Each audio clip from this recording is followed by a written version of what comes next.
You're locked into Inception Radio Network, Superior, Wisconsin.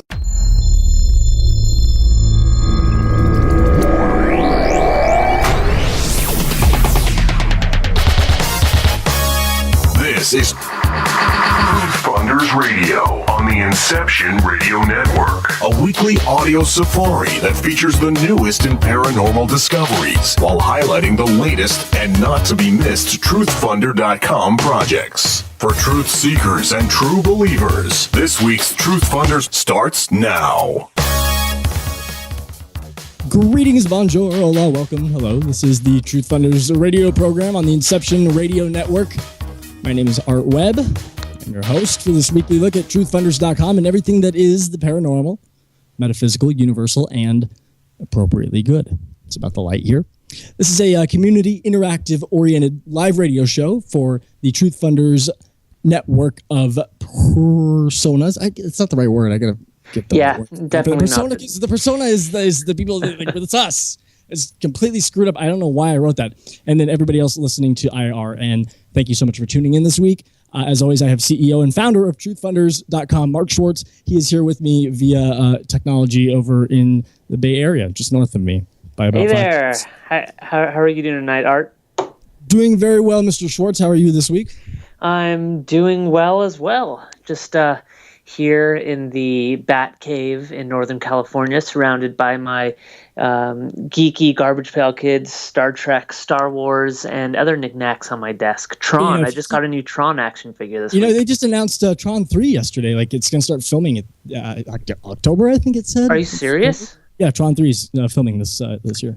It would actually be Tron 2. I guess technically it would be Tron. the third What are you Tron. talking about? It's the third one. There's 3. There's 2 that already exist, Mark. I'm not going to fight with you about this tonight. Yeah, but then, they sort of remade the first. Well, I guess they didn't. It was sort of a sequel. The second one was a continuation. continuation. It was absolutely a continuation. Yeah, it was. You're right. I love laser tag and I love Tron. And whenever I play laser tag, I feel like I'm in Tron. You know what I love? I love the Truth Funders. I love you, and I love our listeners. And by the way, I want to give out the phone number. 888-919-2355 is the telephone number. Anytime, if you want to dial us up and hop on, feel free. It'd be cool if you did. 888-919-2355 to talk to Mark and I about Truth Funders. Coming up on the show tonight, we have somebody that is, you might know his name. You might have seen it around the block once or twice if you are a regular listener or consumer of different paranormal-based media content. Jose, how do you pronounce his last name, Mark? Escamilla. Escamilla? Mm-hmm. I'm very Anglo, very white. I would imagine living in Los Angeles. South of the border. Even I screwed to see. That's the thing is, it's embarrassing. Well, we do things weird here in California. We take names in other cultures and we butcher them.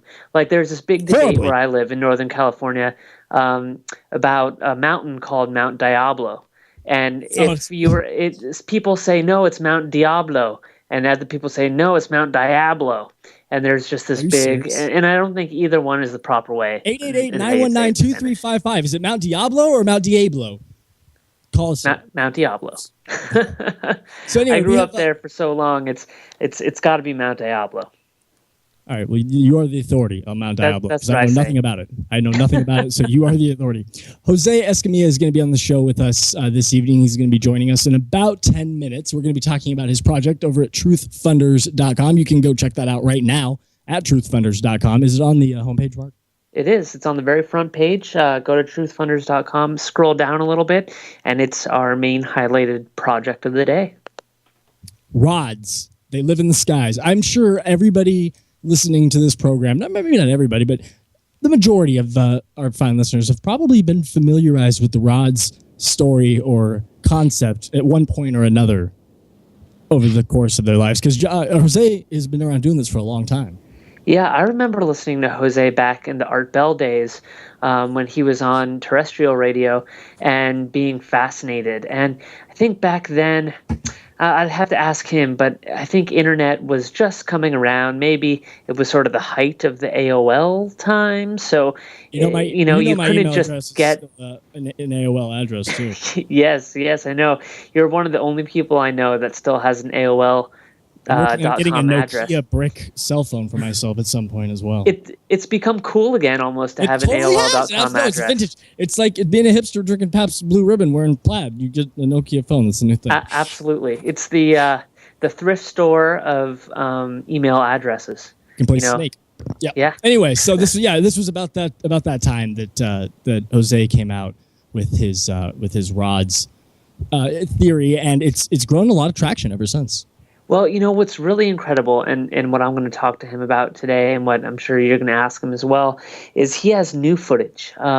He's been collecting this footage for years, and people have sent him footage, and there's all sorts of really cool stuff out there. So there's a couple of things that I want to ask, with the changes of technology, and now we have the new cameras like the Red that's out there, and anyone who's into production knows the Red camera is just nice camera. So digital. Beautiful. All digital. Knock them around. We can capture things that we never were able to capture before. Even iPhone technology. I have the new iPhone 6, and it's like it films things really clear and slow-mo, and you could capture things you could never capture before. So I want to know how that's affected rods. It's funny that you bring that up, because before we get into talking to Jose here, I actually wanted to bring up something else, a news story that I read yesterday that has exactly to do with what you're talking about. New types of technology capturing things in the skies that we've never been able to before as a result of the simple fact that they didn't exist, and now they do. There's a brand new video that just came out, and I believe you put this on the TruthFunders Facebook page. Yes, it is. Yeah, if you go to if you go to Facebook and type in TruthFunders, you will find our Facebook page. Go ahead and like it if you would, and we have all sorts of cool news and projects we have on there. But it's the main story, so it should be up. Yeah, it's a brand new video. A drone captured a UFO on a camera, and it's basically got everyone completely screwed up over it. Nobody can figure out what the hell's going on. It's only 9 seconds. The clip is as short as it could possibly get, and it is just it's a quick zoom. Did you watch it? Yeah, I did. Let me ask you, Art, what did you think about it? Because I have my theory that I'm going to share with you. Hold on, let me watch it one more time here. I'm watching it over and over again. So what we're looking at for all those people who are unable to go to Facebook, type in TruthFunders and watch the video right now. You just see a cityscape. It's like a camera is mounted on a hill or it's flying above. It's like a drone camera. It's pretty still. And suddenly this UFO zips by and the camera turns a little bit and films it. It flies by. That thing moves. Yeah, it's super faster fast. Than you could. That's unnaturally fast, I would say. So what's your theory? Right away, I'm curious, and I might agree with you and I might disagree with you, but I'd like to hear what you think about it. I think it's another drone. You think it's another drone? Oh, I think it's another drone. I think it could possibly be a much more advanced drone technology that nobody really knows about yet, as having been out there and tested. And I think maybe they just happened to be testing something and somebody was in the right place at the right time. That would be my immediate reaction. Obviously, my first reaction is, holy shit, aliens. But so I have two things. One thing is the shape of it. I've had one or two sightings of strange UFO phenomenon. I'm not saying that it's spaceman or aliens or what, but I've seen some strange things. You've seen much wilder things in this video. And yeah, absolutely. And when I had my experience of seeing the strange craft in the sky, and maybe it was some sort of government test craft or whatever, it was definitely real. It was in the middle of the day, just like this video is. It was the same size and shape as this particular craft that's in this video, but coming from a production background, I am skeptical of this video just because of the simple fact of, this thing is going so fast. I don't believe that anybody filming would be able to turn the camera as quick as this thing. It's almost like they were anticipating it. Exactly. I see what you're saying, Mark. So you're such a genius. Because of that alone, I think that someone went up there and filmed some stuff and then just kind of moved the camera and then CGI'd as they like to do and put it up there. But I don't know. It's still, it could be, it'll be paused. Right? It'll be analyzed. People will go on YouTube and put it in different colors and make it frame by frame and try to dissect it. So I don't know. Message boards discussing it, and they're looking at the still frames and they're trying to. No, you're absolutely right. I think that the fact that it did follow right along with the camera, that's something I didn't even consider. Clearly, you are far more experienced in viewing UFO videos and coming up with what could possibly be going on.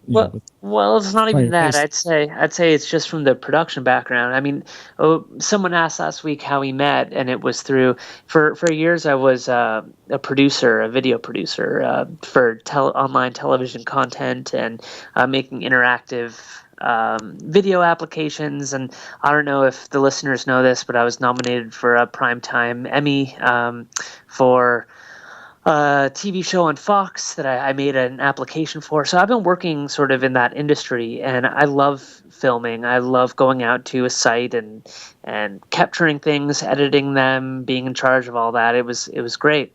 And I still do it. So when I look at these videos, I see them with a different eye than I think a lot of people do, only because I sort of know how it's all put together. It's the same thing with watching the news. When I watch the news, it's not like, a lot of people just take what they see and they absorb it. And I look at it like, oh, that was editing. Oh, that was B-roll. Oh, that was totally hacked together horribly. I kind of look at it with a different perspective. So it's thank you for letting me share that perspective, though, of that moving camera. I mean, that's what I think. That's again, you can go to the Truth Funders Facebook page at facebook.com/truthfunders, and you can view this whacked out fake video for yourself. According to Mark Schwartz. But it could be real. We don't know. That. No, we don't know, obviously, but I think that you will probably agree with Mark. That's just my opinion anyway. It doesn't really matter. It's just my opinion. You're listening to Truth Radio. My name is Art Webb. Again, we have the very, very, very interesting man by the name of Jose Escamilla. You got it. This up all night. Is that right? He's coming up in just a couple minutes here. And if you want to have a conversation with Jose yourself, I also encourage you to call in to the show at 888-919-2355. I do want to take one more moment here and very quickly thank all of the people that went to Truth Funders after last week's show and donated to Jesse Marcel's I-Beam project. It is it's really cool. It's awesome to do this show and then to see it actually working. Yeah, and going to check it out. It's so exciting. I talked to Jesse this week. We had the show. It was our first show, and we were so lucky to get Jesse to come on and be a guest for our first show. And it was great. While we sat here talking about the project, we saw as people donated to it. And that is really what we want to do. We're here to help the people who are creating projects on Truth Funders. We're here to help the world of the paranormal. There's no one out there that's giving the paranormal a voice and letting them, showcasing their projects the way they ought to be and kind of making this world's go round. It's up to us. It's up to this community to support each other. And it's also up to that, it takes a lot to create a project, to come up with the idea, to go ahead. And if you work with us, it's fairly easy because we do all the work for you for at least as far as, building the project.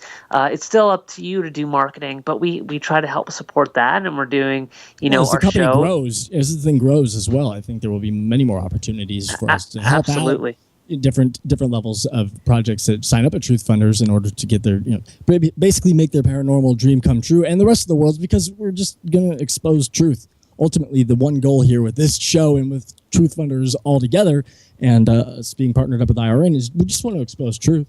Truth is all we are after, because we deserve it. We deserve it. We all do.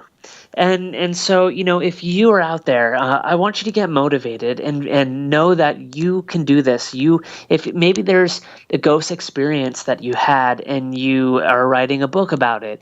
Maybe you're looking for money to do research. Maybe you're looking for money to make a documentary about something.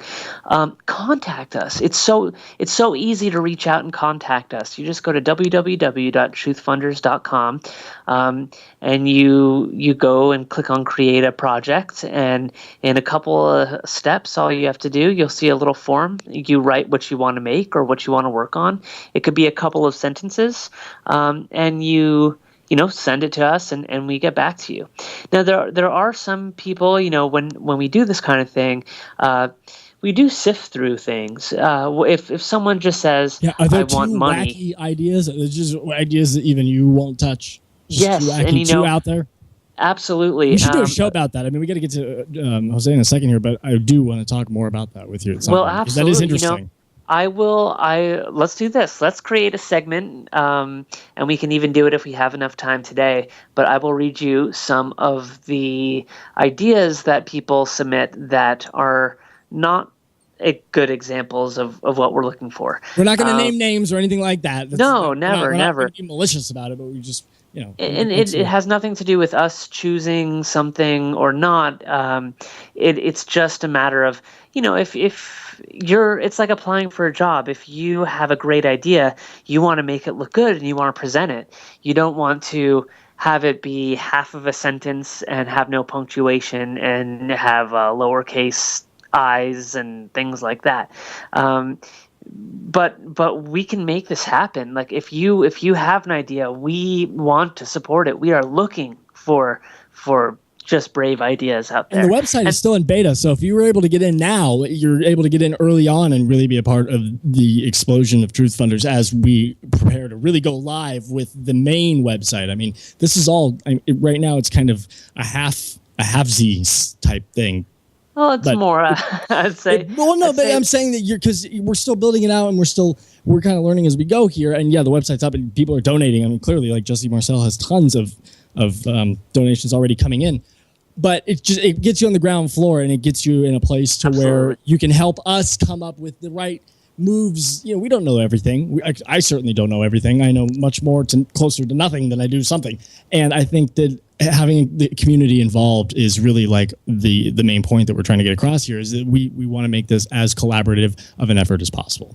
Yes. Yeah. And we just want to open our doors. And that's something to be said too. We have so much planned for the site that's not there, and people listening now will sort of have the inside scoop on everything. We are creating a directory of radio shows, of paranormal radio shows. So imagine you listen to stuff on terrestrial radio, you listen to podcasts, you listen to streaming radio. We are going to be making a collective directory of everything, and it's going to be on Truth Funders. So like you love, let's say you love our show, or you love California MUFON Radio on IRN, and you want to find more shows like that, you'd be able to go to truthfunders.com, click on the directory, and search for those particular shows, and you'll find stuff. There's thousands. There's literally thousands of paranormal shows. And that's just a glimpse into the idea that you really have for Truth Funders. Yes, it's a crowdsourcing funding community, but it's going to be much more than that. It's going to be a destination eventually, I think, for all paranormal. Like there will be so many more aspects to what the kind of content that you'll be able to get from Truth Funders. Absolutely. It's exciting, man. It's such an exciting project. Imagine you create a project, you have an idea for a book. For example, you go ahead, you create it, you put it up on Truth Funders, and then there is a directory of 1,000 different radio shows that you can go into then and contact and say, hey, I'm creating a project. It's about UFOs, it's about ghosts, whatever it might be. And you can write to the people and they can pick you up and say, yeah, that sounds like a great idea. We'd love to have you on our show. I mean, a lot of paranormal shows are looking for guests. We look for guests constantly. This is our second week, and we're blessed to have some really amazing people like Jesse Marcel. And I was going to say, Jose. Exactly. And these projects, as you list off examples here, maybe you want to raise $100,000 to do forensic filming on rods. That's a pretty intense goal to try and. This right. is. Jose wants to really get in deep, and I think we should actually bring him on now if we could. Yeah, let's do it. Let's rock it. Jose. Hello. There he is. Jose, welcome to Truth Funders Radio. You're with me, Art, Webb, and Mark. You know Mark. Hey, Jose. It's good to be back on here, Mark and Art. How are you doing today? How are things going? Very good, very good. I wanted to make a comment on that observation you made about that UFO video.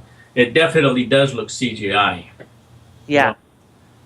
For the camera to follow it like that, unless it was on a remote tag system, where it automatically pans over, that definitely shows telltale signs of being CGI. I totally agree with you. Yeah. Absolutely. And it's amazing, by the way, some of the videos that are on YouTube that are CGI. As the technology has progressed with digital rendering, people are creating YouTube videos now that they're claiming as UFOs. It's basically like you can't tell the difference with some of these things. It's crazy. I wish I was that good at graphics, man. I'd be able to make the Battle of Los Angeles right now. I suck at certain graphics, but yeah, there's talent out there that I'd like to maybe contact to do the Battle of Los Angeles, because that movie has to be made. And, the technology has caught up to the UFO phenomenon in many ways. I agree. It's right.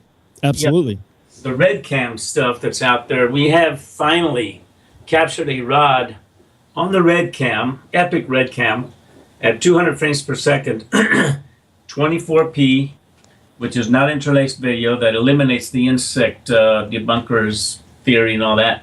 But this is a clear image of a rod as never before. And time has come that we're seeing rods as they really appear. And they appear to be the same way that I've always said they are, man. I mean... Well, now I'm sorry, let me interrupt you for just a second here, Jose.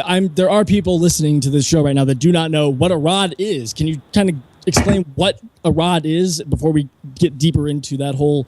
Yeah, and also your personal history with rods. What is a rod, and how did you get involved with it? The only rod I know is Stewart. J-Rod. No, I discovered the rods that I'm over Midway in Roswell, New Mexico, back in 1994. We had a UFO flap, and we filmed some daylight activity of UFOs over Roswell and Midway. And, Roswell is my hometown, so I just happened to have been there. And it turns out that these rods, they resembled like flying snakes in the air.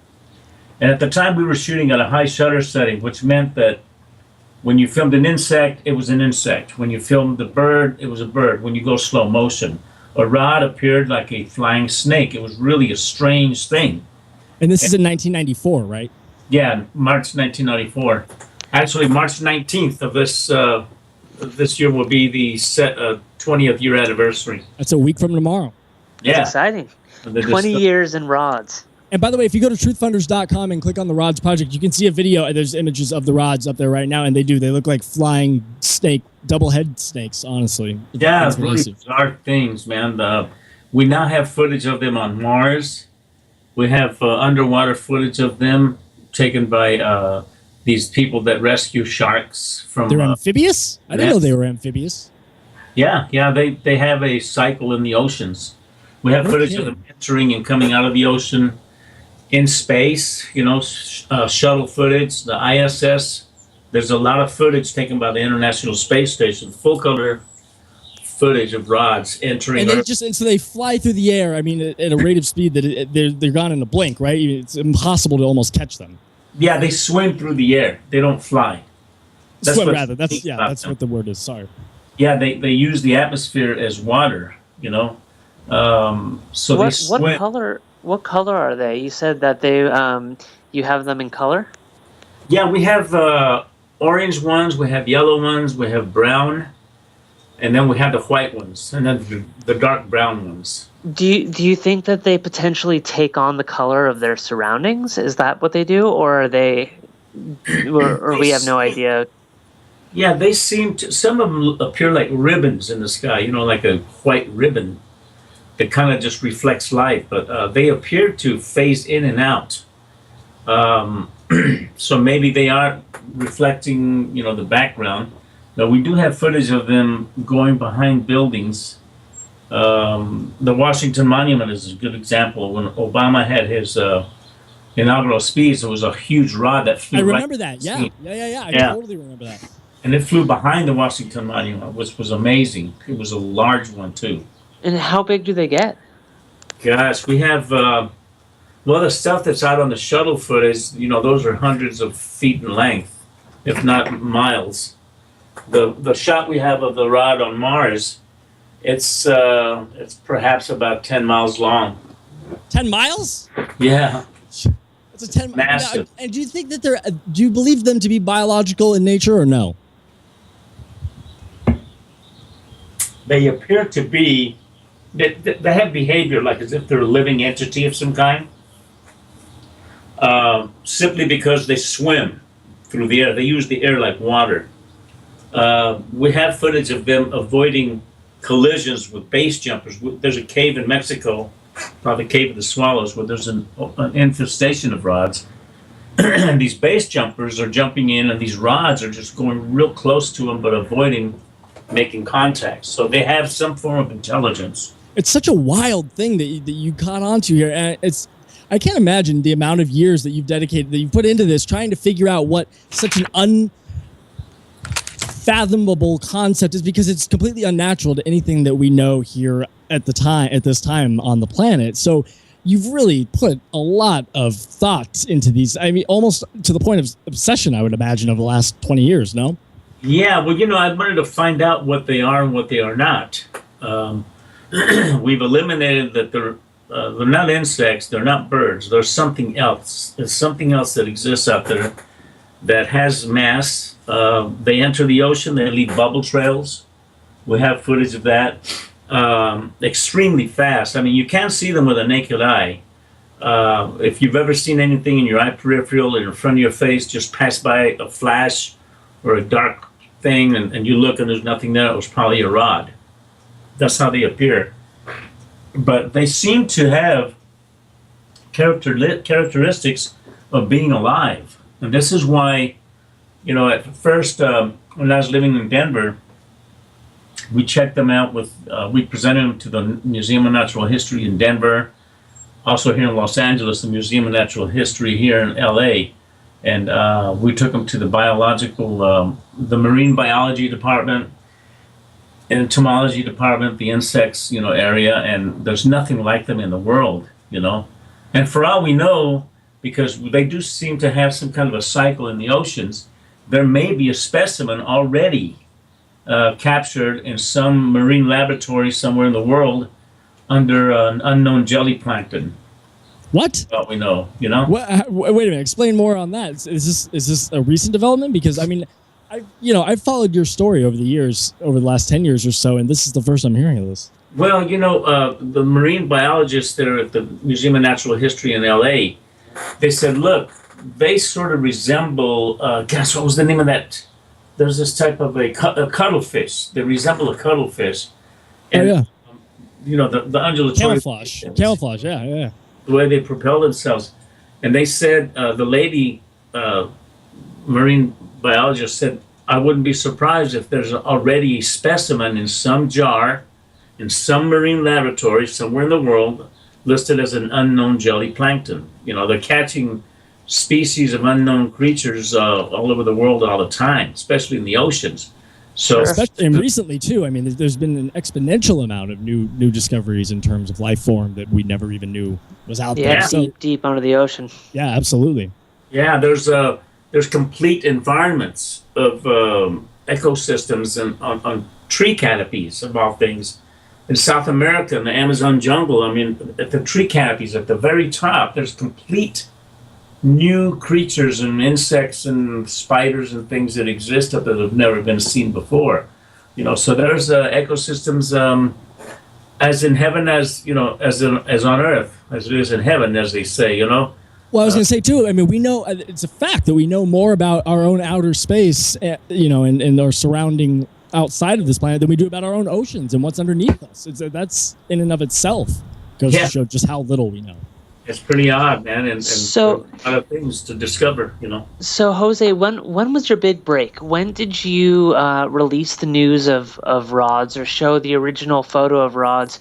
Was that the Art Bell show back in '94 or '96? When did you sort of bring it to light? Yeah, it was 1994, I believe it was. I was in LA doing the TV show Sightings. And Art Bell contacted me at the hotel, and he said, "What was that like?" Talking about rods, So that was the first time. I believe it was in February of 95, actually.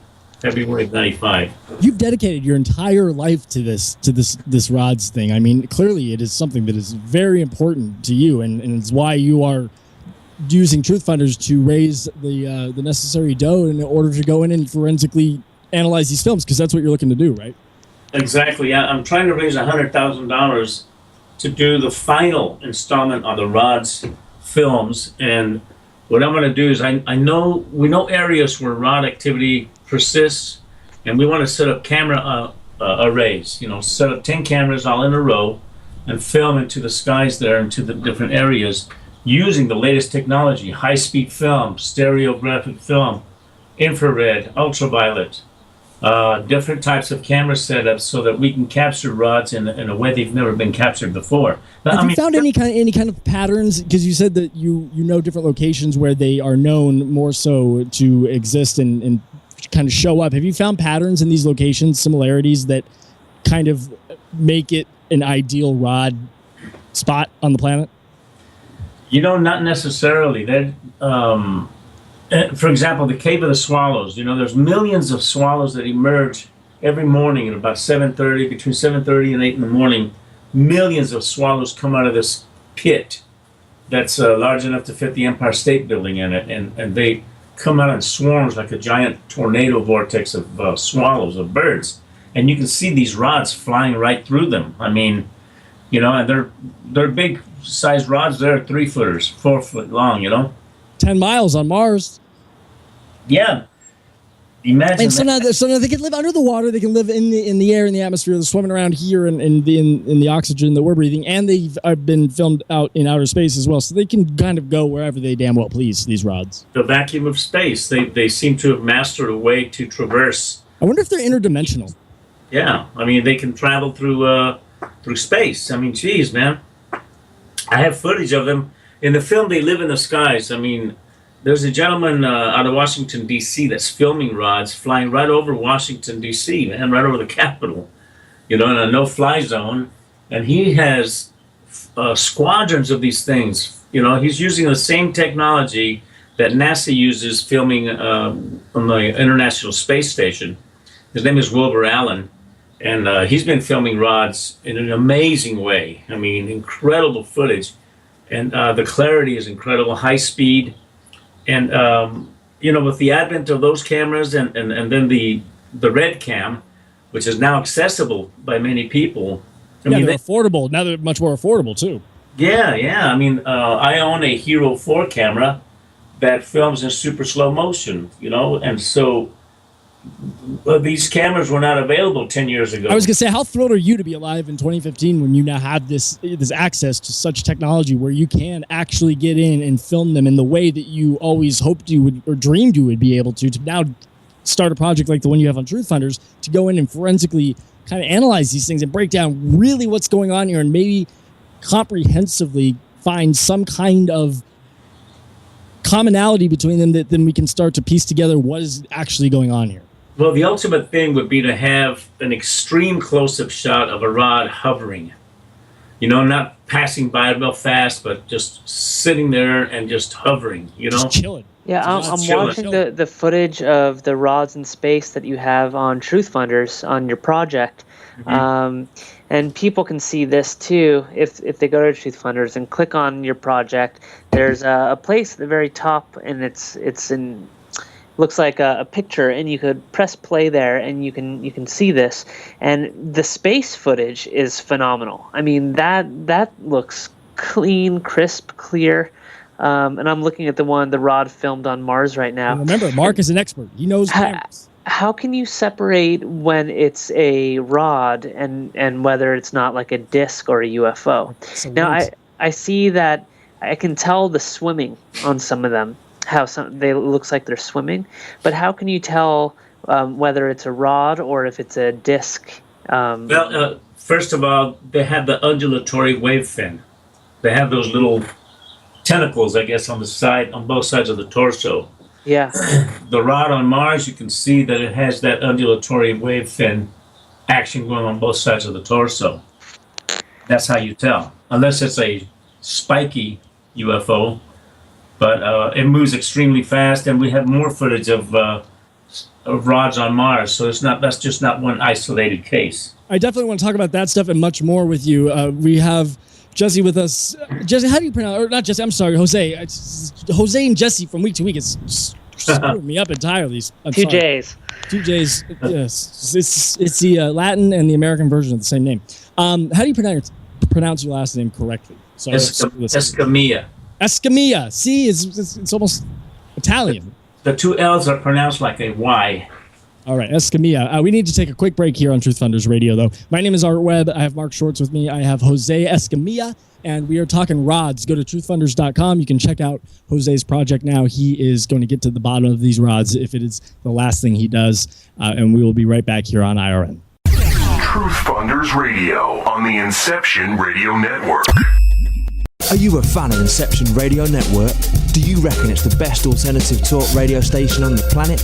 Well, if you do, head to facebook.com/Inception Radio Network and like the page. Tell your friends, spread the word, and keep listening to the best. Hello, everyone. Lorian Fenton here, host of the California MUFON radio show, asking if you'd like special access to exclusive and amazing information about UFOs, the paranormal, and all things unexplained. If you're nodding yes, then join IRN's Insider Club. As an Insider Club member, you'll get an all-access pass to premier Inception Radio Network content for only $4.99 a month. This includes live UFO and paranormal conferences, live streaming UFO skywatches, exclusive IRN radio and TV productions, and of course, paying radio with MJ and Ken Storch. So don't wait any longer. Visit InceptionRadioNetwork.com and click on Member Login to join IRN's Insider Club and get your VIP access today. Don't have a computer? Is your internet connection down? Don't worry. Use your trusty cell phone or landline and call into our listen line at 401-283-6700 to listen to the Inception Radio Network 24/7. Again, that call-in number is 401-283-6700. For the Inception Radio Network, I am MJ. Hello, Inception Radio Network listeners. This is Amanda. Remember, you can take your Inception Radio shows on the go. Just download the Inception Radio Network app for your iPhone, iPad, or Android smartphones and access live shows, past shows, guest lineups, and much more. Just visit the iTunes Store or the Google Play Marketplace and download it today for free. You didn't forget what's coming up tonight, did you? Hi, Inception Radio Network listeners. This is Amanda.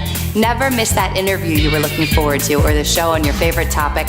Follow IRN on Twitter, I_R_N, and get reminders about the evening's live shows as well as fun and important updates throughout the week.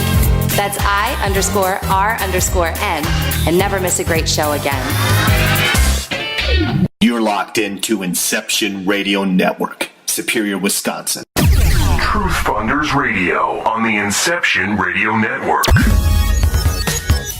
Are you still talking about rods? We're talking about rods. You're listening to TruthFunders Radio. My name is Art Webb. We have the amazingly talented Jose Escamilla. I know, it's incredible. What is my problem? I'm supposedly a professional broadcaster. We're talking rods, and who is on the line here with us on this phone call? Rick from Oregon. Rick from Oregon. What I have we're part of Oregon, Central Oregon. Are you listening to the show in the background, Rick? Because you got whatever is going on back there. You got to turn that down if you could. Oh, that's a TV program. So okay. All I want to say is, couldn't these rods be extraterrestrial? In other words, they come from another planetary system in the universe. I mean, it seems to me that something that's just evolved and exhibits a life type of characteristic might be something that's evolved from another planetary system many billions of years older than ours. Well, Does that make any sense? Now that we have footage of them on Mars, it certainly is a possibility these are extraterrestrial. They're also intraterrestrial. That means they're from here on Earth too. So they do have some form of a life cycle in space. Where they come from and what they're doing here, we have no idea until we catch a specimen. However, the next greatest thing is the red cam footage. The reason I'm so passionate about the ROTS phenomena is because not only have I seen them with the naked eye, but we now have footage that proves they are real. I mean, the red cam footage, without a doubt, proves they are real, that there's definitely something there that's among us that's of an unknown nature. And that was step one, and that was step one, was proving that they are there. I mean, yeah, and it's this is going to change the paradigm, because for the first time in the history of UFOs, we have actual evidence of a real unidentified flying object that is proven to exist. Whether it's an alien, whether it's an ocean creature, whether it's an insect, we have no idea. All we know is that these things are real, and now we've eliminated all the other possibilities that have been presented forth up until now. We now have the technology, we now have the footage that undoubtedly proves it's real. Hey, Rick, let me ask you. But I wouldn't characterize them. I wouldn't characterize them as a life form. If they traverse space, they may have a different type of physiology or characteristic that maybe is something other than life. It could be maybe robotic in nature too. So don't discount anything. What I wouldn't discount anything. They have the ability to exist in space, so that means they are possibly of an alien origin. You never know. Rick, how long have you been following the story? Rick, have you been following the ROTS story for quite some time, or is this your first exposure to it? I've been following the ROTS story since Art Bell. There we go. See, it is a well-known phenomenon. The ROTS. Yeah, right. And Art Bell seems to be the source of a lot of these, the beginning of a lot of these different stories that come out of, today's... Absolutely. Well, I think Art Bell is a big influence, and I mean, he was probably the biggest influence in the world of the paranormal. He is king. I bow to Art Bell. And a lot of the stuff that we've done has, been because of him. I mean, I know that my interest in the paranormal, it started as a kid without Art Bell, but when I was, a teenage college years, I started listening to the radio late night, and he'd be on, and it would be I would just be riveted. It would be hard to fall asleep. So it's really, I think he had a really big impact on the entire genre. He broke the story on the ROTS. He's the one that put it in the forefront, so I thank him for that, definitely.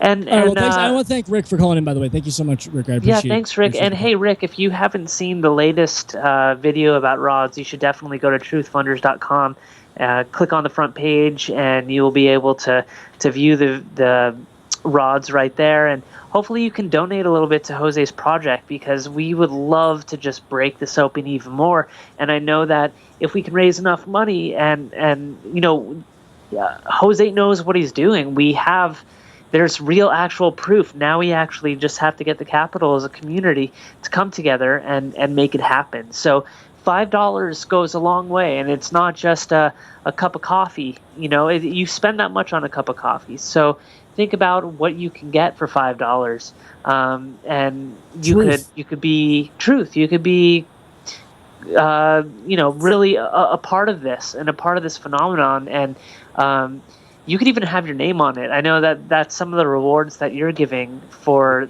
the project, and we can go over the rewards a little bit. But you can have your name on this movie as well, as one of the contributors, as a producer, which I think is pretty fabulous. Especially a historical documentary, man. They live in the skies, because, like I say, we prove without a doubt that there is an unknown phenomena that it exists among us. Hands down. There's no way anybody can debunk this. There's no way they can explain it away as a camera anomaly. No, sorry, man. This is it. And it proves that there is the capability of having an unknown object existing among us. So this is a paradigm changer, man.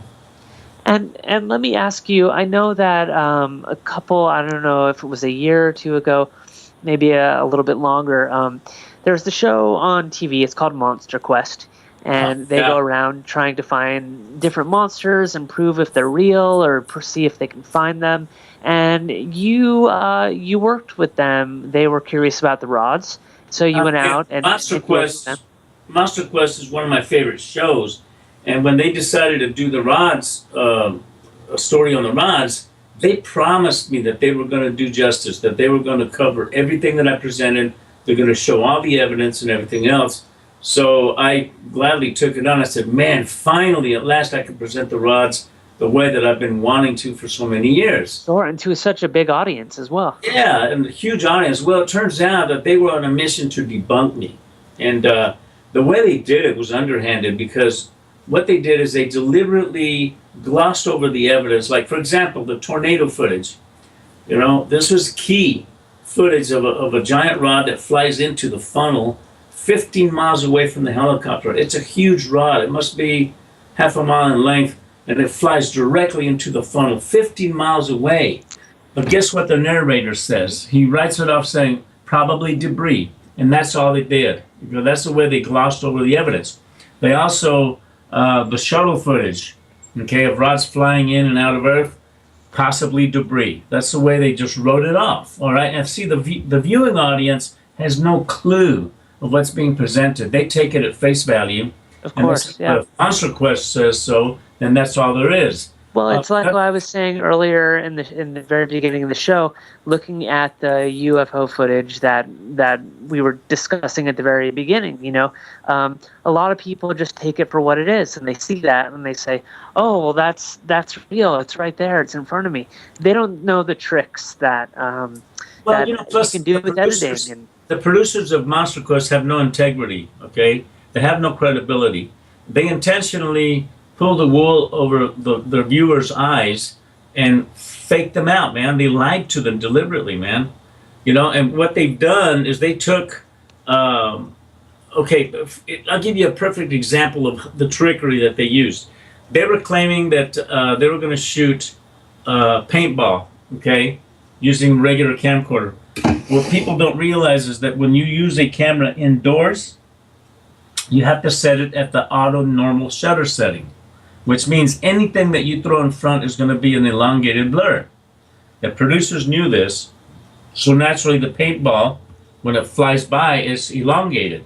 If they would have used my sky fishing protocol, which I developed to eliminate blurry objects, they would have seen that the paintball would have been pristine. But the producers knew that. Okay, they could fool the audience. Another thing they did. Sounds like they were lazy. No, they were deliberately on a mission to debunk the rods, all right, to lie to the American people. Another thing they did is they said, well, the closest thing to a rod we feel is a hummingbird. So they set up a high-speed camera and a regular camcorder side by side in broad daylight. But guess what? No hummingbirds showed up, so therefore they didn't need to do the test. Instead, they did the test at night, which compromises the regular camcorder. Deliberately, they did that because they knew that anything filmed by the regular camcorder is going to be an elongated blur, because at night you compromise the integrity of the footage. And it doesn't matter what camera you use. If you shoot at night, you're compromising the integrity and the quality of the image. But they knew this. Another thing they did is I sent them models that have been built by MIT scientists, NASA, of rod propulsion technology. Instead, they did the stupid wind tunnel test using a flat board with rubber on it, and they put this thing in a wind. They spent like 20 minutes on the stupid model, where I showed them remote control flying models, man, of rods, propulsion, that proves a rod's propulsion does really work, you know? So they eliminated a lot of stuff. The underwater footage of rods, the narrator said, probably a fish would explain this. I mean, you know, they just glossed over it. And that's the way they did it. So go on my YouTube channel, check out Jose Escamilla versus Monster Quest, and you'll see how they screwed you over, man. This is how they deliberately screwed people's heads up, man. You know, it's really interesting. Everything that you're saying. You know, I'm like I said, I've worked in production for years, for many years. And everything you're saying is I totally understand it, and it's totally right on. All that stuff is completely compromised. If you have low light, you're gonna get streaks going through, and it will compromise the footage, especially if the object is lit at all. So I completely understand, and I totally agree with you. Well, they also had the guy from they had the expert from Panasonic cameras saying, "Oh yeah, interlaced video will cause this effect," but he didn't tell you that using Jose Escamilla's sky fishing protocol, it eliminates interlaced video. Okay, and you don't get that effect. So, but they didn't explain that. They just said, "Well, yeah, interlaced video is caused by 60 fields." They use these technical terms. JQ Public is dumb anyway. All right. They're dumbed down already. They just don't know. They're unaware. They're not as into the specifics of what it is going into capturing this type of video evidence. I mean, they have no clue. And they shouldn't be expected to know it either, honestly. And I think the Monster Quest, it's unfortunate, man. It really is sad because these types of shows go on the air with one type of marketing campaign, that is, we are going to get to the truth, and ultimately all they really care about is generating as much audience as they can and making as much money as they can, and that's not ever really what's going to bring the truth out. And unfortunately, you were victimized by. Yeah, but I'm glad they did it, because when you see my film Jose Escamilla versus Monster Quest, I put it right there in front of you. I show you how they deliberately insulted the intelligence of the viewers by lying to them. Okay. What would be really cool, Jose? Would be, and maybe you've done this before, I'm not sure, make a video of how to capture a rod on video, like the step-by-step, or maybe you don't want to give away the secret, I don't know. No, there's no secret to it, and the movie that I'm going to do, They Live in the Skies, is going to forego everything else that I've ever done the last 20 years of research on rods. I am proving, I already have proof that the things are real. I'm just taking it a step further. As you say, I'm doing forensic evidence, forensics footage of rods as never before. I want to capture the best rods footage ever, okay? And that's all. This will be the final, this will be the presentation that you've been wanting to put together for many years, I'm certain. This is the culmination of everything that everything you've ever done.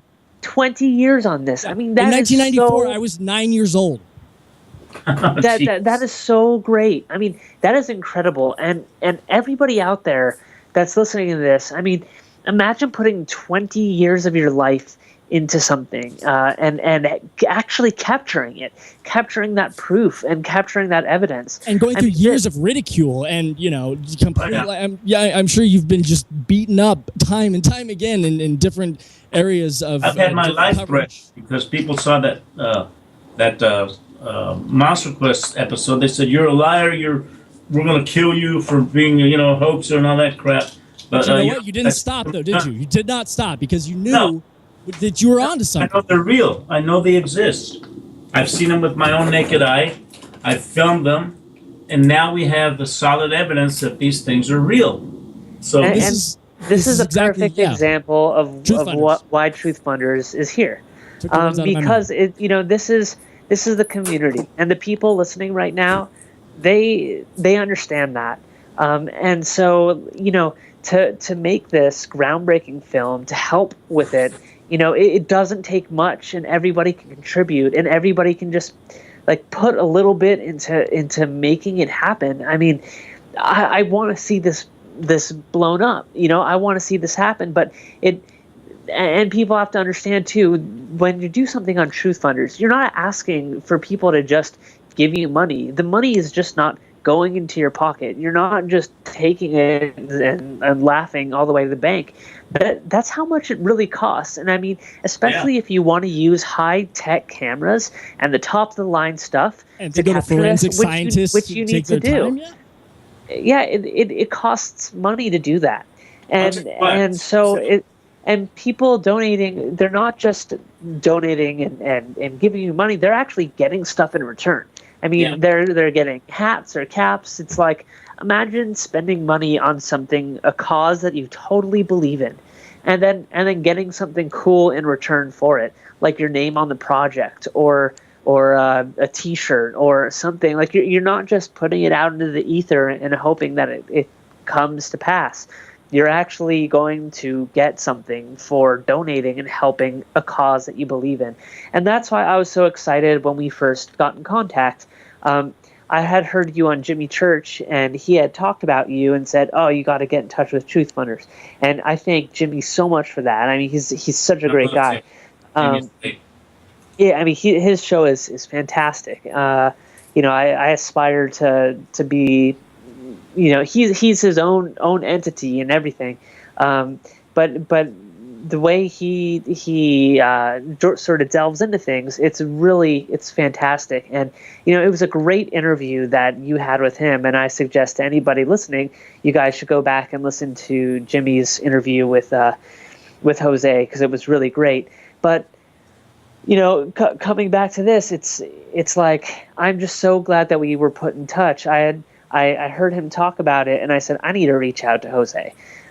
So I sent you an email, and I said, hey, and we just started talking, and we helped to put this together. And it's been on there for a little while now, and there hasn't been a lot. We've done some social networking, we've done some stuff to get it out there, but we really need people to pay attention now and to help out, because this is such a worthwhile cause. Like, this could be the proof that we need to show that something else is out there. Imagine this, Mark. Imagine a spaceship landing, and there's cameras all over the place filming it, and an alien comes out of the spaceship and walks up and poses in front of the camera. Okay? Imagine how valuable that footage would be. Right? Well, that's what we have in this epic red camera footage.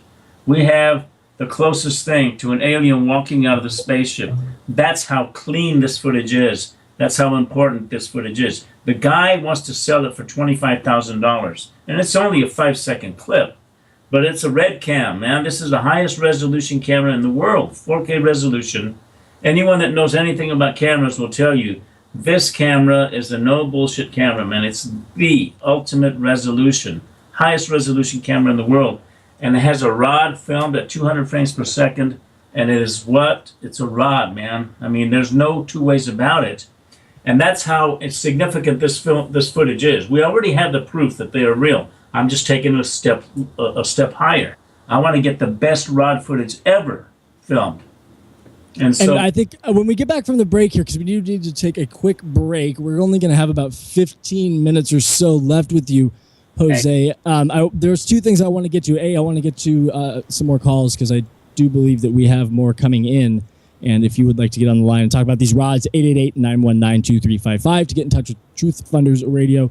Be on with Jose, Mark, and myself. And also, I want to know where the term rods came from. Who coined the term rod? Because it's certainly stuck. And I want to know also what you think will happen once you figure out what's going on with these rods, and just where you see, like, once you get this film out, like what your next step is. Like, I mean, I know it's hard to gauge that because you don't really know what to expect, but I'm sure you've been doing this for long enough that you have an idea. You're listening to Truth Funders Radio here on the Inception Radio Network. Yep. I want to say one thing before we go to break. I want to put my money where my mouth is, and everyone will see right now that there's $10 that's been donated to this project. I want to get the ball rolling. I'm going to go, while we're on break right now, donate my own money. I'm going to donate at least $5. I'm going to donate more, when in just a little bit. But for right now, I really want to rally people to go to truthfunders.com, click on rods. They live in the skies. It's right there. Watch the video. I mean, you hear our passion. You understand that it's out there. For $5, 20 years Jose's been doing this. 20 years he spent. You can give him $5 for 20 years of dedication. I mean, Jesus Christ. It's the real deal. It's the real deal. Also, and Mark, to your point a little bit further, if you don't have the money, I mean, because look, we live in some of the weirdest economic times of the entire, present, current technological generation. It is tough out there, and we understand that people don't have, money to donate. And if that's the case, share the link on social media. That is as important as donating and just getting the word out there and spreading it around, because it's the viral nature of it and the word of mouth is really the best form of helping awareness. And that is something that you have within your power, within 60 seconds of your power, to post a quick link out there. So one of two options, you know. This is TruthFunders Radio. My name is Art Webb. We will be back with Mark Schwartz and Mr. Jose, I'm going to get it, Escamilla. You finally got it. In just a moment here on IRN. TruthFunders Radio on the Inception Radio Network. Are you a fan of Inception Radio Network? Do you reckon it's the best alternative talk radio station on the planet? Well, if you do, head to facebook.com/Inception Radio Network and like the page. Tell your friends, spread the word, and keep listening to the best. Hello, everyone. Lorian Fenton here, host of the California MUFON radio show, asking if you'd like special access to exclusive and amazing information about UFOs, the paranormal, and all things unexplained. If you're nodding yes, then join IRN's Insider Club. As an Insider Club member, you'll get an all-access pass to premier Inception Radio Network content for only $4.99 a month.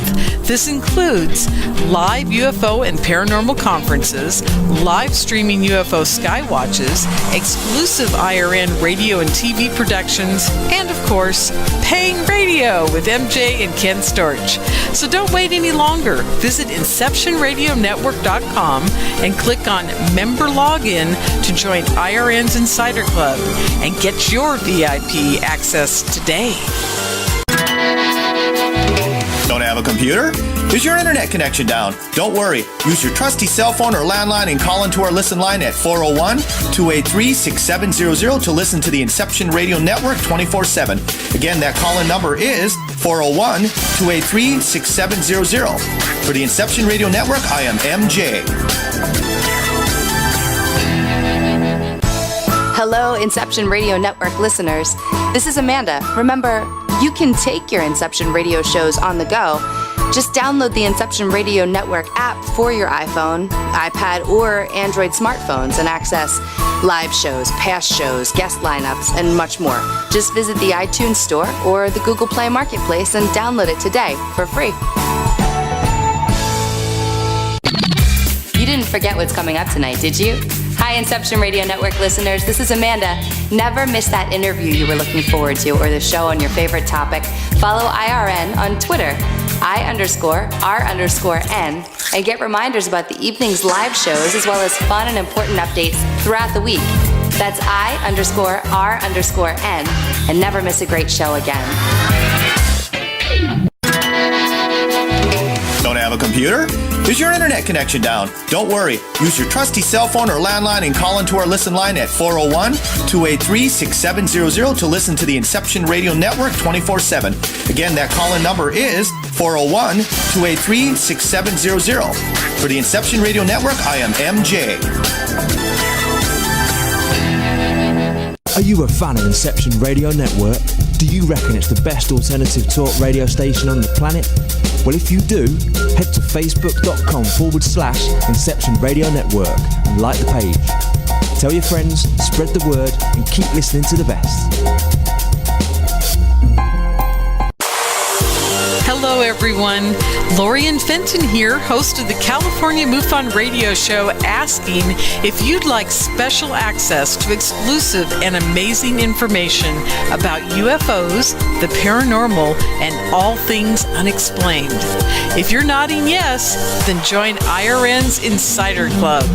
As an Insider Club member, you'll get an all-access pass to premier Inception Radio Network content for only $4.99 a month. This includes live UFO and paranormal conferences, live streaming UFO skywatches, exclusive IRN radio and TV productions, and of course, paying radio with MJ and Ken Storch. So don't wait any longer. Visit InceptionRadioNetwork.com and click on Member Login to join IRN's Insider Club and get your VIP access today. Hello, Inception Radio Network listeners. This is Amanda. Remember, you can take your Inception Radio shows on the go. Just download the Inception Radio Network app for your iPhone, iPad, or Android smartphones and access live shows, past shows, guest lineups, and much more. Just visit the iTunes Store or the Google Play Marketplace and download it today for free. You're locked into Inception Radio Network, Superior, Wisconsin. TruthFunders Radio on the Inception Radio Network. This is TruthFunders Radio on the Inception Radio Network. My name is Art Webb. I am your host. We are on the line with Jose Escamilla. We're talking rods. And Mark Schwartz with us. He is the CEO and founder of TruthFunders.com. Howdy.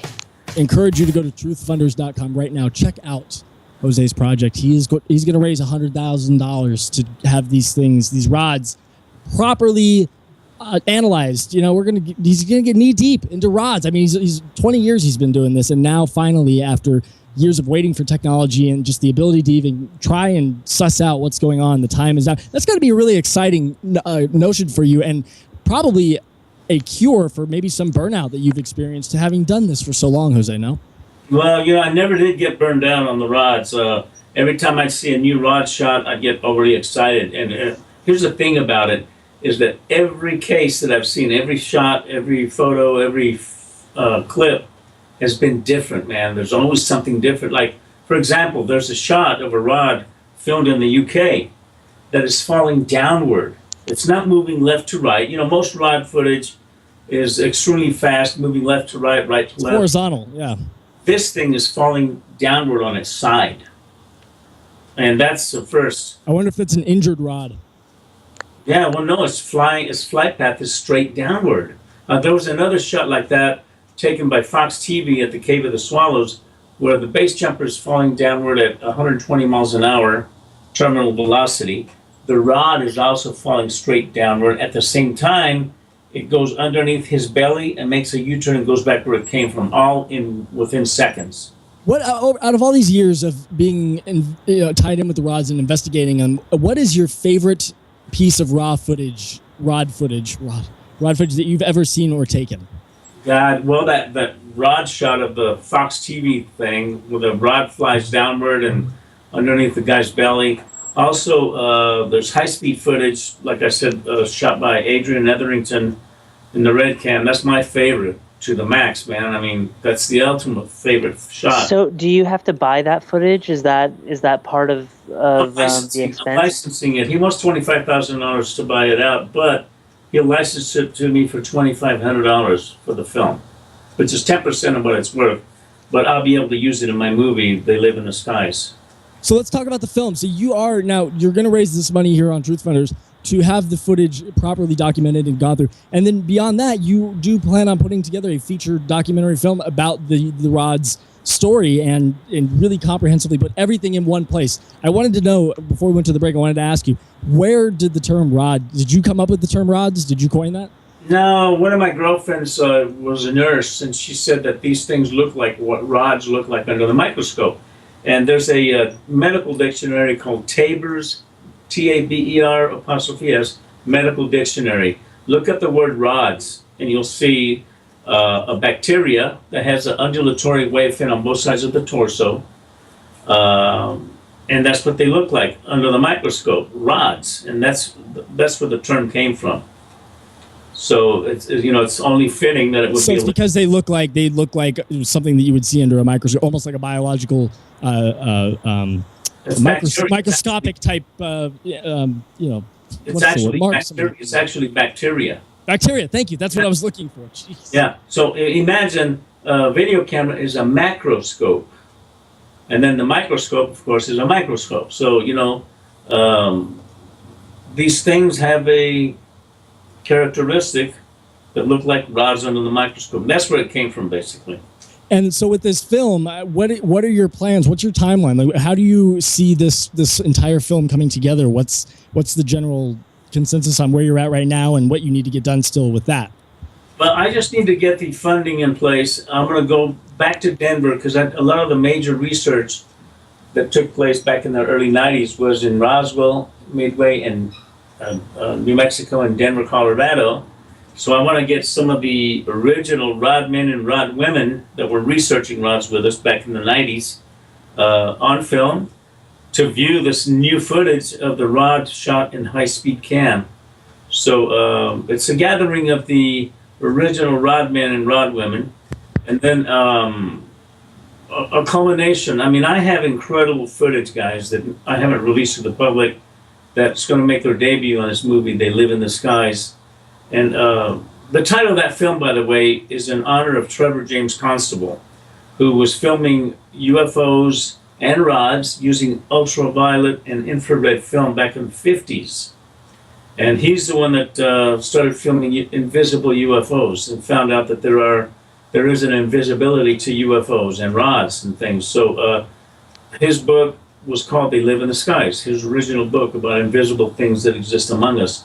So I'm honoring him by making the title of this film the final installment of the rods, They Live in the Skies, babies. It's awesome, man. I can't wait. It's going to be a great film. All right, let's that's awesome, and I can't wait as well. You were saying that Oliver Stone's son was going to be doing the narration to it? No, he's starring in a film that I'm making, which is part of the trilogy of, first of all, UFO, The Greatest Story Ever Denied is a trilogy of films. There's UFO, The Greatest Story Ever Denied, UFO, The Greatest Story Ever Denied, Moon Rising, and then the third one is UFOs, The Greatest Story Ever Denied, UFOs from Outer Space. And it's like a classic sci-fi. Yeah, from the it's like an old 1950s movie, It's a UFOs B-movie, yeah, from outer exactly. space.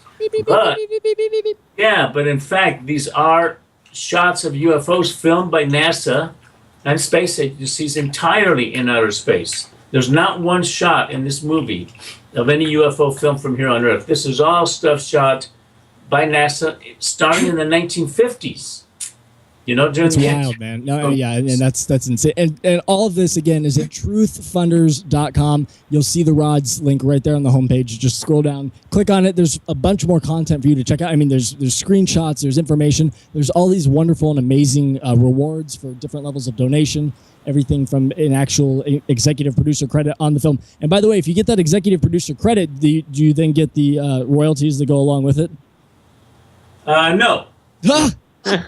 But you get your name on it, and that's something that's so important these days. You'd be a part of the history. No, you're part of the history. However, if you want to invest in the film, okay, then we can talk different bananas, man. I mean, I'm willing to sell a percentage of the film to anyone that wants to finance it. I mean, if you want to put in an investment of $50,000, for example, I'll give you a major cut of the movie. And that's because if somebody's putting in that kind of dough, it means that they believe in it as much as you do. Yeah, absolutely, man. I mean, come on, man. This is a movie that's going to turn it all around for all UFO enthusiasts worldwide. We are proving that there's a UFO that exists among us that is real. I mean, geez. And my final question for you, Jose, the last question I would want to ask you is, what do you think they are? I mean, you're the authority. Do you think they're extraterrestrial? Do you think they're interdimensional? Do you think they're biological? Do you have any idea? Or are you still completely at a loss as to what they could be? The way it is this. Until we catch a specimen, we can't dissect it, okay, to find out what they are. All I can tell you is that they are here. They are very real. And we now have evidence that proves this. So wherever they come from, whatever they're doing here, we have no idea. Their intentions don't seem malicious. I'll give you that. I mean, they're not hurting people. And they seem to have been here for thousands of years. I mean, I have Aboriginal rock carvings from 56,000 years ago of rods. So wow, they've been around a long time. You are the real deal, Jose. Thank you so much for coming on the program with Art. Yes, thank you, Jose. That was great. Discuss it and just really get in depth into what it is you want to do with these rods. I mean, it's so just admirable to me that you've dedicated so much of your time and your life to uncovering truth and getting you're doing this for yourself, but you're doing it for the rest of the world too. Well, that's because I've seen them. I know they exist. I know they're real. And we now have the final evidence that proves that they exist and they are among us, and they are very real. And like I said, I present the evidence as it presents itself. It has finally presented itself in a fashion that it's undeniable. No one can deny that this thing is not real. I can hear it in your voice, man. You are so not bullshitting anybody right now. It is clearly a passion of yours, and it probably keeps you up at night a lot of the time. And it means the world to Mark and I that you would come on and you would, take Truth Funders and put your name behind it as well, because honestly, you have been around for a very long time, and we are just happy to have you on board. Well, I'm so glad that Mark and you guys created Truth Funders, man. This is going to be the forefront of the making of crowdfunding for people like me and other filmmakers out there that need the money. You've created a platform that I think is dynamic, and I appreciate you guys for what you're doing. You got my total support. Thank you so much, Jose. Escamilla. Yeah. It's Jose Escamilla. Escamilla. You can find Don't more forget it. at truthfunders.com. You can also go to facebook.com/truthfunders, and you hit the Twitter. There's all sorts of different ways for you to interact with Truth Funders and share Truth Funders, and more specifically, share Jose's rods with I'm going to give you everyone guys a closing statement here. Please. You know how parents give you all these names and everything else. My full name is Jesus Jose Sierra Garza Escamilla. Jeez. Okay. Wow.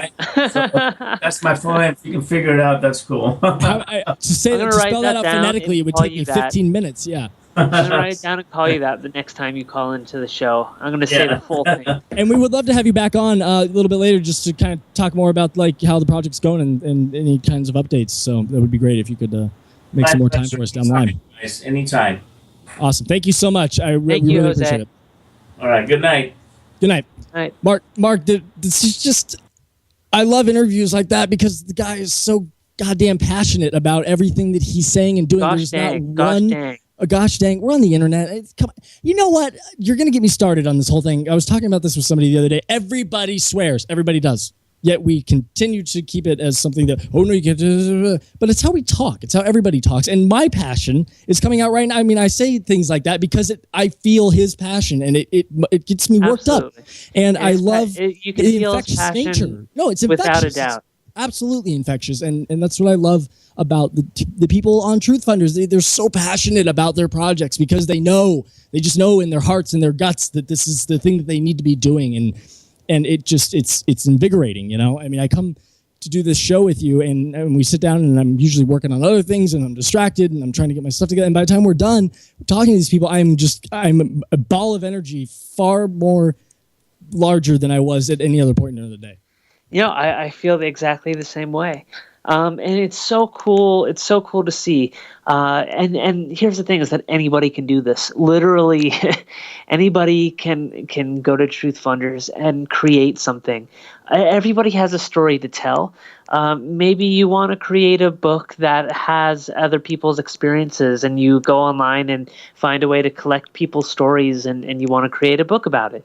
Maybe you already have a book that's out there, and you want to market it and get it in front of more people. Like we're around for that. What we are is like the front.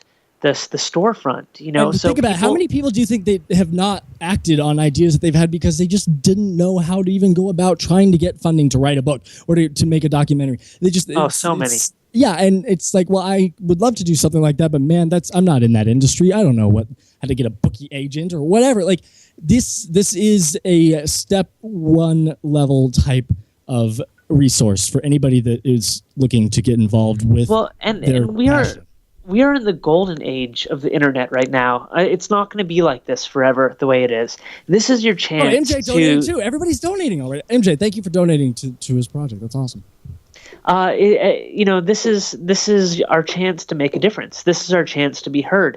If you love the paranormal, you can support it. You can donate and then share on Facebook, you know, the fact that you donated and get that project out there. If you have an idea, this is the time, because you know what? We're not always going to have these freedoms that we do currently on the internet. Those things will be taken away from us eventually, and you're going to wish that you had gotten involved and put your idea out there when you could have. Look at MJ. He has sponsored 100% of all of our guests on the show so far. Every single show we have done, he has gone to donate. And that's phenomenal. That is so Make awesome. An example of MJ. MJ, you're the man. Seriously, and here's the thing: is that not everybody not everybody out there has the drive to go ahead and create something, because it takes work. It really does. I love to go on the show and talk about the different steps of once you create a project, what happens next, and how do you get it out there. And I want, I recommend everyone who's out there. Some people might not even be on Facebook, but create a Facebook account. Go out and have your voice be heard. At least look what other people are doing. There's no way there's anybody listening to an internet radio program that does not have a Facebook account. I would bet money that every single person listening to this has a Facebook account, but there are other ways. There's so many other ways. I'm curious. I would love for somebody to call in right now if they don't have social media. If you are not on social media at all, if you're not on Facebook, if you're not on Twitter, but you are listening to the show, I would like to hear from you. Please call in. What's the number? Please prove me wrong. It's it's 818. No, it's not 818. It's 888-919-2355.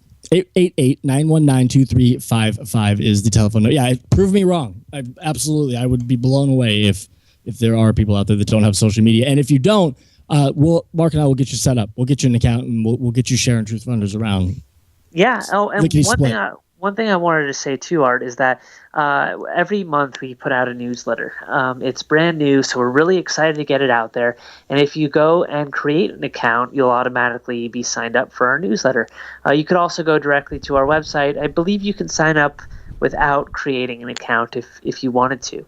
Why would you want to do that, though? Why wouldn't you want to have an account? It's easy to sign up for an account. You could, and then, absolutely.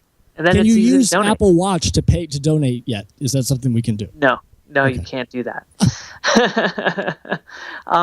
But the newsletter is super cool. And what it is we highlight some of the coolest projects of the month that have come through, so you can kind of see what people are working on. Donate if you want, share if you want. We have stories, different news stories that come out about UFOs or ghosts or paranormal, something related to some of the projects that we have. And we also, so far, what we're doing with every newsletter is we're giving away free stuff. And what that I heard about this free stuff. I wish I could win it, but I cannot. Yes, so you could. No, I'm not going to take the free stuff. I am a part of the organization, therefore I am completely null and void from being able to enter. It's not necessarily winning. It's sharing. So basically, we're creating a limited run of bumper stickers, Truth Funders bumper stickers, and they're kind of cool and different looking. They're in the process of being created right now. I believe we have a caller on the air, by the way. Is there a caller on the air, MJ? Hello, yeah, caller? Hey. Do you not have social media? I do not. Oh, God! Ha! I win! Oh, my God! No! What's your name? Charlie. Charlie, and why do you not have social media? And you're listening to the radio. This is such a heartbreaking moment for me. I'm so wrong. I told you I don't know anything. Here's the kicker. I'm only 24. Oh, you no are... social media. Man, you live a life of freedom in a lot of ways. Now, why did you step away from the world of social media? Did you have it and then you decided to break away from it, or did you never have it and never decide to get into it?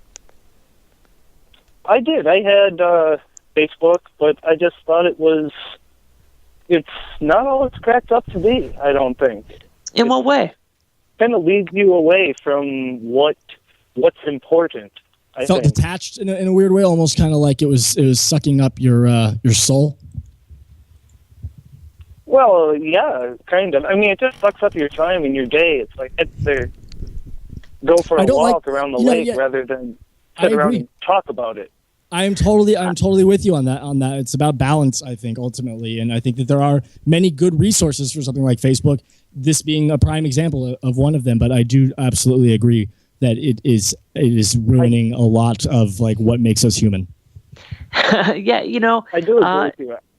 Yeah, it's really cool. I'm really glad that you called in, because there's people that are like social media aholics and they're on it 24/7 and talking about the pancakes they had for breakfast, taking a picture, and I opened a new bar of soap and I put it in the shower. By the way, I tweeted that.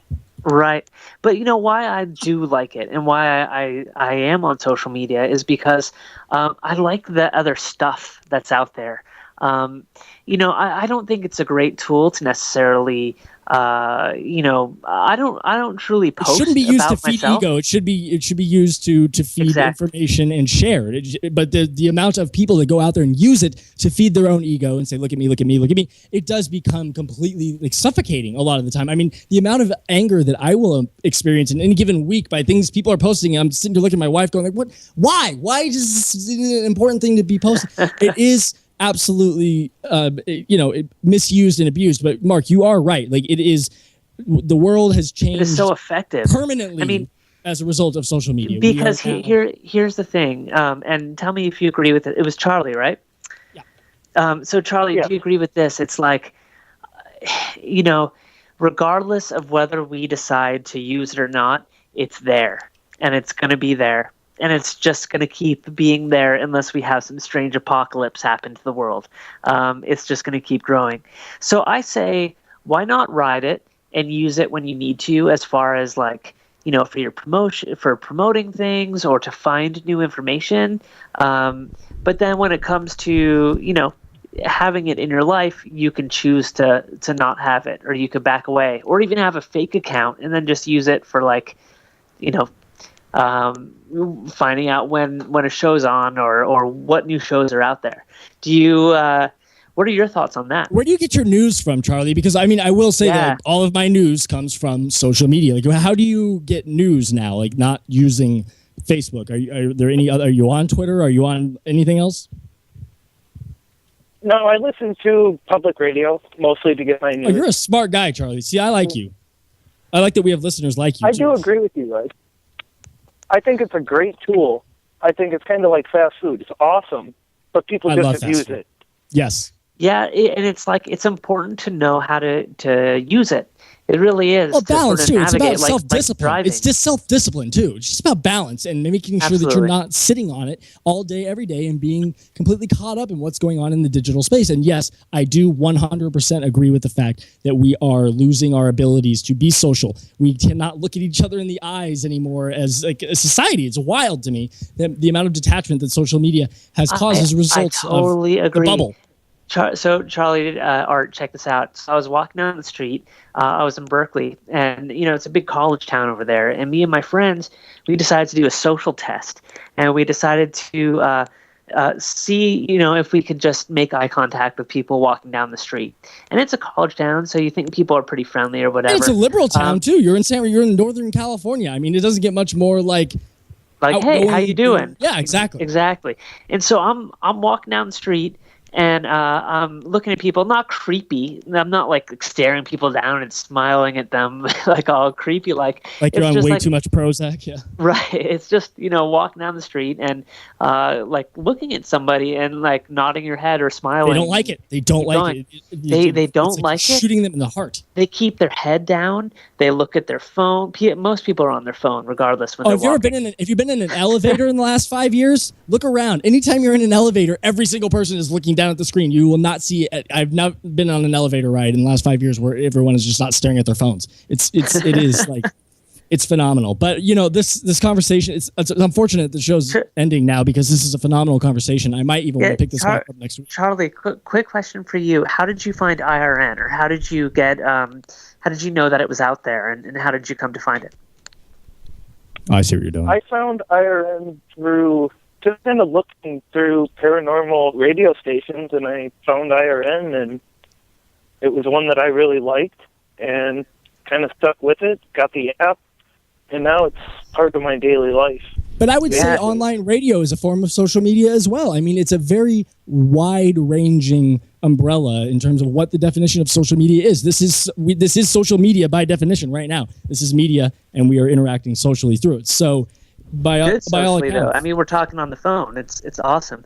And I couldn't agree with you more. I think IRN, I mean, it's one of the reasons we wanted to come to the station is I listen to tons of paranormal radio.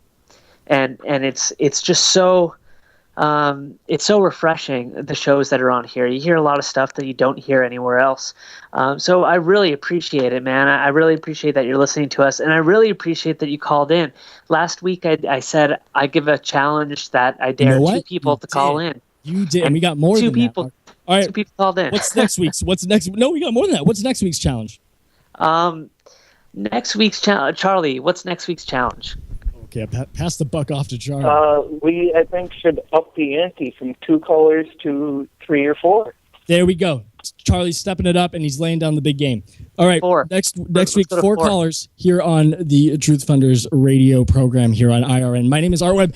We're out of time. Truth Funders Radio on the Inception Radio Network.